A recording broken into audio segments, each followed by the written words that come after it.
maaga ako nagising dahil nga may ano kanina Eid prayer. So kailangan makarating ako sa mosque na di pa gano'ng maraming tao kasi pag ganitong Eid prayer napakaraming tao. Kahit wala akong bagong damit, at least bagong laba. Dito ang kabila ng bago. Bagong laba, mabango, bagong ligo, malinis na rin kalooban lahat. Hila akong puti na damit. Kahit kung ang t-shirt na puti. Gusto ko polo. Dapat nakabila ako ng puti na polo. Saka pantalon na bago din. Kasi wala. At least mga bagong laba. Pinalunry ko naman yun. So yun guys. Nadinig ko na yung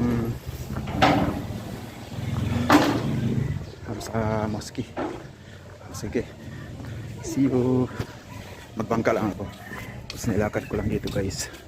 Kasi nga malapit na lang dito sa amin. Takes 10 to 15 minutes. Sarado pala rito ah.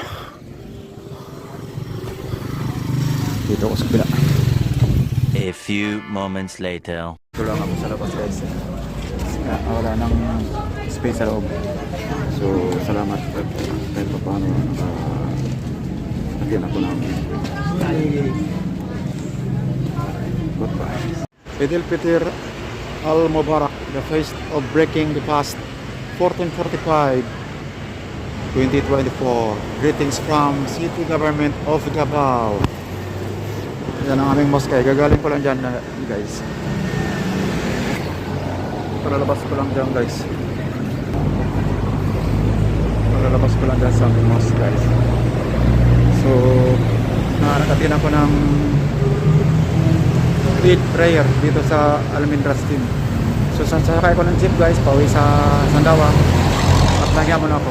At pasalamat ako kay Allah na comply ko yung 30 days fasting, walang kain sa buong maghapon, walang inom ng tubig, at hindi na magawa ng mga pinagbabawal ng Islam. At naway lahat ang aming mga hinihiling sa kanya ay papagbigyan.